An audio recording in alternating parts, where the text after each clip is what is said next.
BNP বলে চাঁদাবাজি করছে। কিন্তু একটা জিনিস আমাকে পরিষ্কার করতে হবে যে এখন এখানে বিএনপি কি করছে, বিএনপি কেন নির্বাচন চাচ্ছে, নির্বাচনের জন্য পাগল হয়ে যাচ্ছে। তো নির্বাচনের জন্য পাগল হবে না তো কি হবে? আপনারা তো দেশ চালাতে পারতেছেন না, তো যদি না পারেন তাহলে নির্বাচন দেন, এটা তো যৌক্তিক কথা। প্রশ্ন হচ্ছে আমরা কি বলেছি? আমরা বলেছি যে আপনি সংস্কার করে নির্বাচনের দিকে এগিয়ে যান। যে এখানে স্যাবোটাজ করা হচ্ছে, এই স্যাবোটাজটা কারা করছে? এটা কি আমাদের পার্শ্ববর্তী দেশ? অনেকে বলার চেষ্টা করছে র এর স্যাবোটাজ চলতেছে। হ্যাঁ, র এরকম একটি অস্থিতিশীল অবস্থা পরিস্থিতি তৈরি করার চেষ্টা। আপনার টেকটা জানতে চাই, আপনার মন্তব্য জানতে চাই। না, প্রথমে আমি বলি আপনাকে, আপনি যদি র এর কথা আনেন বা এগুলো কি জানেন, র বলেন, সিআইএ বলেন, মোসাদ বলেন, আইএসআই বলেন, তাদের তো নিজস্ব কিছু কাজ আছে। তারা প্রত্যেকে তার রাষ্ট্রের জন্য কাজ করে, সেখানে সে তার রাষ্ট্রের কাজ করবে। সেই কাজগুলোর কাছে, সেই গোয়েন্দাগুলোর কাছে আপনি আমি বিক্রি হই কিনা, দ্যাট ইজ ইম্পর্টেন্ট। তো আপনি যদি র কে ব্লেম দেন, আমি বলবো এটা তো র এর অপরাধ নয়, অপরাধটা আপনার আর আমার। যেমন ধরুন, আপনি গাড়ি চালিয়ে যাচ্ছেন, পুলিশ গাড়ি থামাইলো, আপনার গাড়িতে মাদক পাওয়া গেল, এখানে গাড়িটাকে থানা সিজ করে ফেলে। ইট ইজ রং, কারণ এই গাড়িতে মাদক তো আমি উঠাইছি, গাড়িতে উঠায় নাই, গাড়ি নিজে উঠায় নাই। বিচার হবে মাদকের এবং মাদক বহনকারীর, গাড়ির নয়। এই কনসেপ্ট আমাদের রং। আমরা গাড়ি আটকে রাখি, তো পুলিশকে জিজ্ঞেস করলাম যে ভাই গাড়ি আটকে রাখেন কেন? বলে আলামত হিসেবে। তা আমি বললাম আলামত হিসেবে যদি গাড়ি আটকান, তাহলে একটা বাড়িতে রেপ হয়েছে, somebody was raped, তাহলে কি আপনি সেই বাড়িটা তুলে নিয়ে আসবেন আলামত হিসাবে? এগুলা কি ধরনের কথা বলেন? কিংবা সেই বাড়ির খাট পালঙ্কে নিয়ে আসছেন যে এই খাটের উপরে রেপ হয়েছিল? এটা করা যুক্তি। ইন্টেলিজেন্সটা তার কাজ করবে। আমার দেশে তো এনএসআই আছে, আমার দেশে তো ডিজিএফআই আছে, আমার দেশে তো মিলিটারি ইন্টেলিজেন্স আছে, তো তারাও তো কাজ করে, তাই না? তো প্রশ্ন হচ্ছে যে যার যার কাজ করবে ইন্টেলিজেন্সটা, সুতরাং ওদেরকে আমরা ব্লেম দেওয়াটা আমাদের অপরাধ। আপনি বিক্রি হচ্ছেন কিনা, that is important, number one. Number two, আপনি আসেন মব জাস্টিসের কথা বলছেন যে দেশে সরকার থাকলে মব জাস্টিস হয় না। মব জাস্টিস কয়েক রকমের হয়, দুই রকমের যদি অ্যাটলিস্ট ধরেন।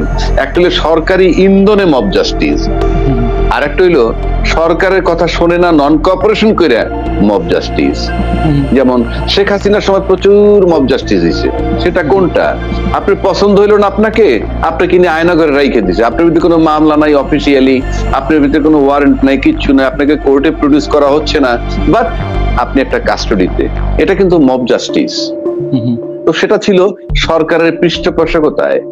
আর আজকে যে মব জাস্টিস গুলো হচ্ছে, আপনি যত চেষ্টাই করেন, বলার চেষ্টা করেন না কেন, সবাই যত বলুক, অন্তত কেউ বলতে পারবে না it is done by government, অথবা এটা গভর্নমেন্ট ইন্ধন দিচ্ছে।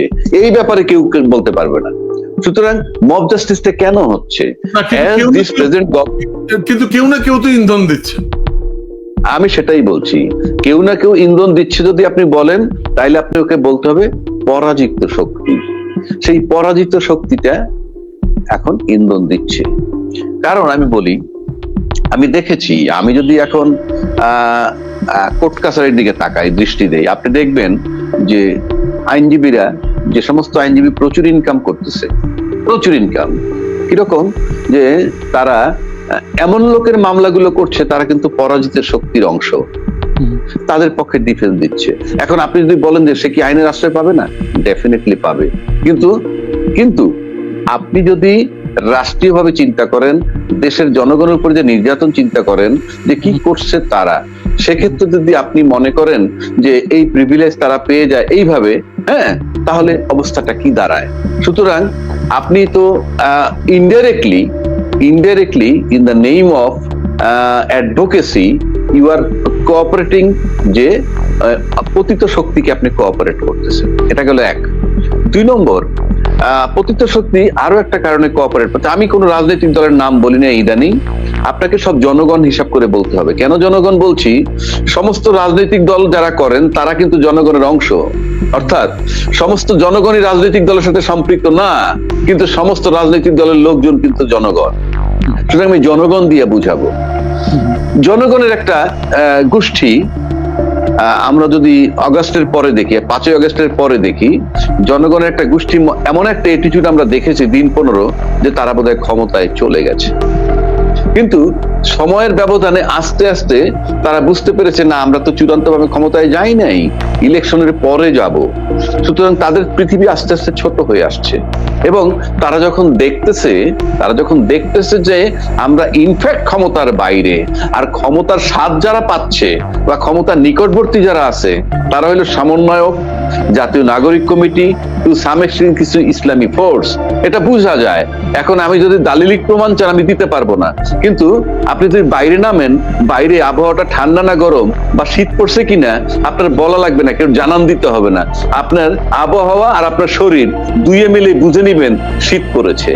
তা আমরা কিন্তু এখন বুঝতে পারি সরকারের কাছাকাছি কোন দলগুলো আর সরকারের কাছে নাই কোন দলগুলো। তো সরকারের কাছে নাই যে দলগুলো, তাদের সাথে কিন্তু পতিত সরকারের একটা যোগসাজশ হতে পারে, যে একটা নতুন দল হতে যাচ্ছে সরকারের যোগসাজশে, কাজে আমাদেরকে ইউনাইটেড হতে হবে।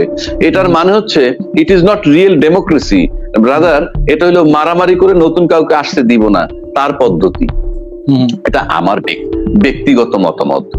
এখন আসেন, এখন এই বললাম সরকার আছে কিনা, সরকার কিন্তু অলওয়েজ কাজ করে কি দিয়ে?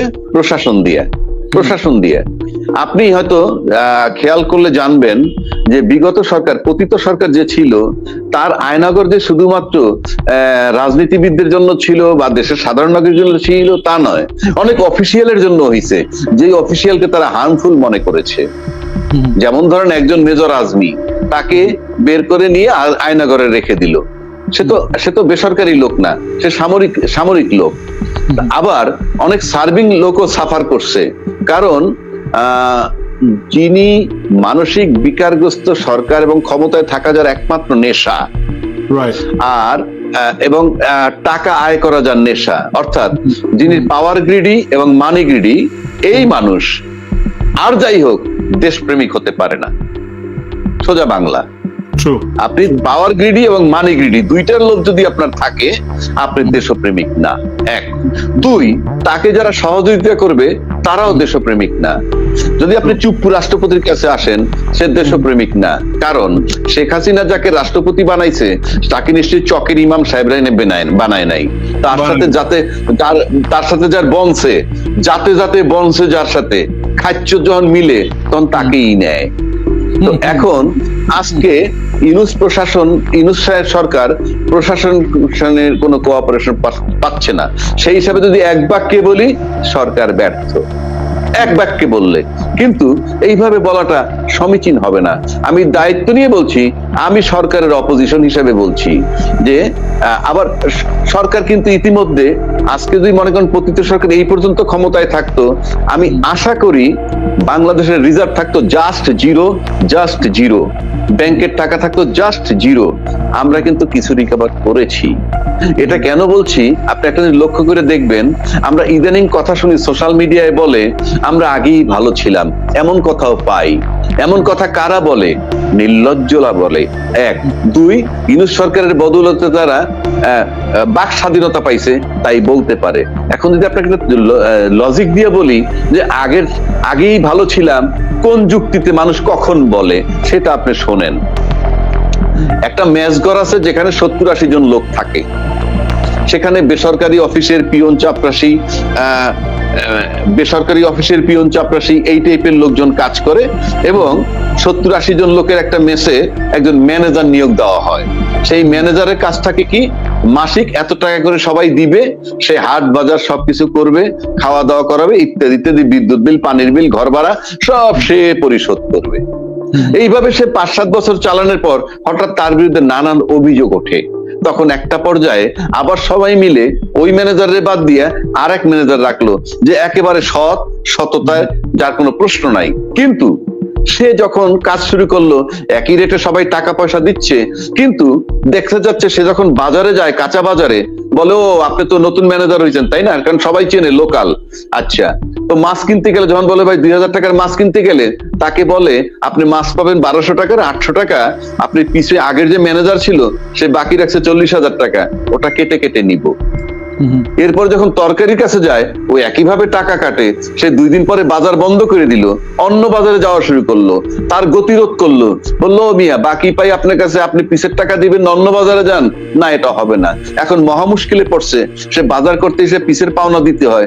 এইভাবে বিদ্যুৎ বিল দিতে গিয়ে দেখে আগের 40,000 টাকা বিদ্যুৎ বিল বাকি, সেইটা দিতে গেলে নুন আনতে পান্তা ফুরায়। এখন তার টাকায় কাবার হয় না।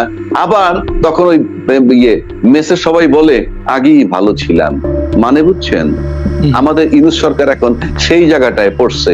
আপনি পদ্মা ব্রিজের নামে হাজার হাজার কোটি টাকা আত্মসাৎ করছেন, আপনি বিদ্যুৎ বিলের নামে আত্মসাৎ করছেন, আপনি এক্সপ্রেস ওয়ের নামে আত্মসাৎ, কর্ণফুলী টানেলে, এখন নুন আনতে পান্তা ফুরায়। এখন সে কি করবে? এখন সে যে সংস্কার কাজ ধরছে, এটা হইলো যে কাজকর্মগুলো ধরছে, এটা অনেকটা নদীর উপরে ব্রিজ করার মতো। নদীর উপরে ব্রিজ করা মানে বুঝেন? নদীর উপরে ব্রিজ করার মানে হচ্ছে যে একটা ব্রিজ হবে 3 কিলোমিটার লম্বা, নদীর গভীরতা 400 ফুট। এখন এই কাজ করতে লাগবে 5 বছর। প্রথম 3 বছর দেখে কেউ কোনো কাজ দেখে না, খালি বলে কি কাজ, কোনো কাজই তো দেখি না, 3 বছর পার হয়ে যেতেছে। আরে পানির নিচে কাজ করতেছে যে 3 বছর ধরে, সেই খবর তো নাই। কেননা আপনি ব্রিজ করতে গেলে সিংহভাগ কাজ হলো পানির নিচে, সেই কাদা থেকে। 3 বছর পার হওয়ার পর দেখে কি ভীম উঠতেছে, তারপরে কিন্তু লাগে 1 বছর। অর্থাৎ এখন আমার দেশটাকে যে জায়গায় রেখে গেছে, যেই গভীরে নিমজ্জিত করে গেছে, সেই নিচের থেকে বিম করে আসতে আসতে প্রচুর সময় লাগবে। এতক্ষণ তো কারো টর্চ হয় না। এটা গেল 1 নম্বর। কিন্তু মিস্টার রাজ্জাকি, আমি একটা কথা বলি। সকালে উঠলে আপনি যখন দেখেন আপনার ওয়েদারটা, তখন আপনি বুঝতে পারেন যে দিনটা কেমন। সেটা ঠিক আছে। আপনি বলছেন আপনি 6 মাস পরে আপনি এসে বলবেন যে নদীর নিচে বিম হচ্ছে, এটা আপনি ভেসে উঠলে জানবেন, এমন বলার